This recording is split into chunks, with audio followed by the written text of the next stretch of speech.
real, non-zombie Toronto EMS paramedics. Yeah. We're here today in concert with Heart&Stroke promoting the CPR Makes You Undead campaign. Really, we're trying to get people to learn hands-only CPR. It's 3 simple steps. Call 911, push hard and fast in the center of the chest. You can't do harm. 9 people have already been saved in Toronto this year just from bystander CPR. This is a incredibly important and a genuinely life-saving skill.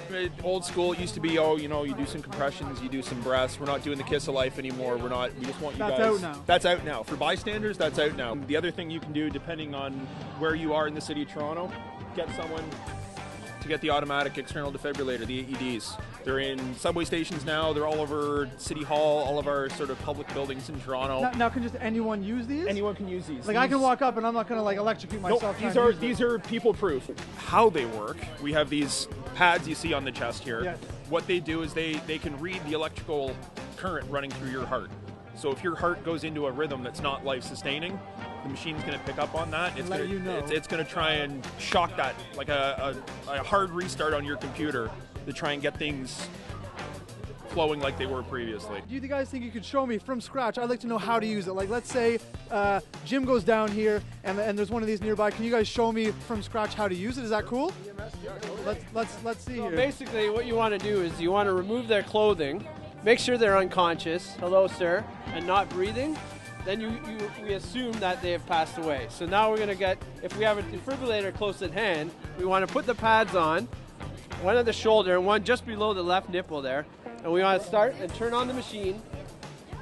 And when this light shocks up, if it's a shockable rhythm, we'll say everyone clear and shock. Then we're going to want to do our CPR. And how do you know how fast you want to go there? There's basically a tune that we use.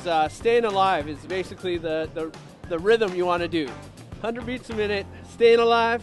Staying alive. Ooh, ooh, ooh, ooh, staying alive. I think we just formed a new boy band. I think that's what we just did. How do you know when to stop? How do you know when to cease your...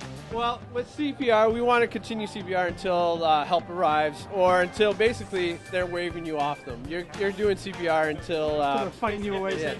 Stop. Yeah. That's a good tip. Yeah, that's the #1 rule for anything in life, any situation. No means no. No means no. So this will basically prompt you every 2 minutes. So you're doing CPR for 2 minutes, and this will prompt you to stand clear.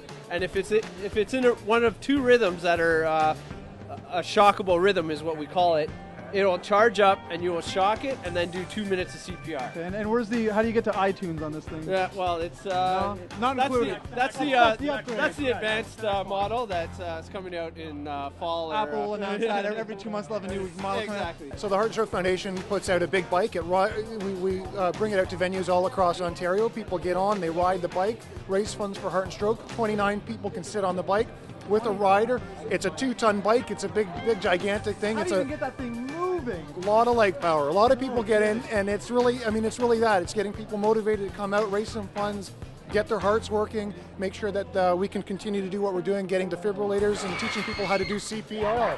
You guys might have a job to do. I'm not sure.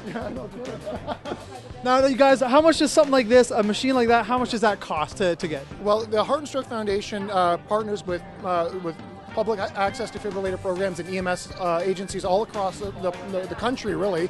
But in Ontario, we partner to raise funds for these devices. A device itself is about $1,800 to $2,000 on average. It can be up to $3,000.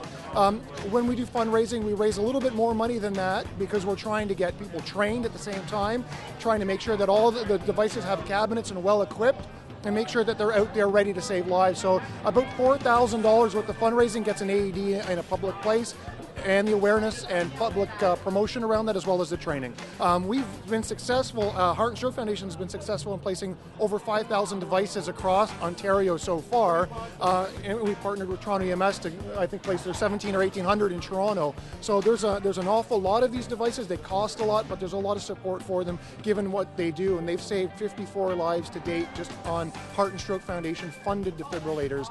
So we've had a lot of impact with them. Very good, guys. Well, thanks so much. I appreciate it. I feel like I know a little bit more. I know now to keep my eyes out for this because that's a tool I think I'd want to use. Because I mean, this would be good, but obviously using this, these are good. This saves lives. This will save this lives. is what you need to be doing. Okay. All right, guys. Well, I'll keep that in mind. Everyone out there learned something today, I hope. I did too. Thanks, I appreciate your time. Good luck saving lives, No guys. problem, man. Really appreciate it. Thanks for coming out. Cheers, guys. Good luck.